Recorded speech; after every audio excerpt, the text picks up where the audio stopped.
नेपालमा क्रिकेटमा भएका ठूला परिवर्तन तथा नेपालले हासिल गरेका एचिभमेन्टले गर्दा नेपालमा अहिले क्रिकेटको क्रेज बढी मात्रामा देख्न सकिन्छ।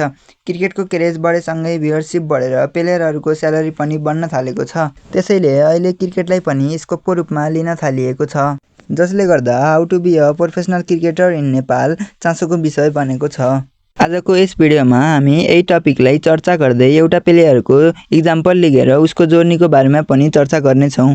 साथै नेपालमा विभिन्न क्षेत्रबाट कुन एकाडेमी जोइन गरेर एउटा प्रोफेसनल क्रिकेटर बन्न सकिन्छ भन्ने कुरालाई पनि चर्चा गर्नेछौँ।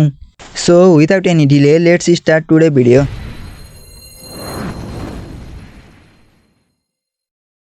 नेपालमा प्रोफेसनल क्रिकेटर हुन एउटा राम्रो एकाडेमी र राम्रो कोचको ट्रेनिङ आवश्यक पर्दछ।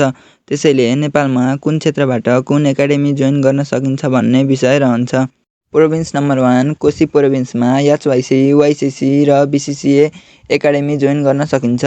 प्रोभिन्स नम्बर 2 मधेस प्रोभिन्समा चाहिँ बीसीटीसी र एनएसए एकाडेमी जोइन गर्न सकिन्छ। प्रोभिन्स नम्बर 3 बागमती प्रोभिन्समा चाहिँ ओडिसीए, सीईसी, एनएक्सयूएस र जीएचसीए एकाडेमी जोइन गर्न सकिन्छ। प्रोभिन्स नम्बर 4 गण्डकी प्रोभिन्समा आरपीसीए र पीसीए एकाडेमी जोइन गर्न सकिन्छ। प्रोभिन्स नम्बर 5 लुम्बिनी प्रोभिन्समा डब्ल्युसीए, जीआरसीए र बीसीए एकाडेमी जोइन गर्न सकिन्छ। प्रोभिन्स नम्बर 6 कर्णाली प्रोभिन्समा नमताज क्रिकेट एकाडेमी जोइन गर्न सकिन्छ।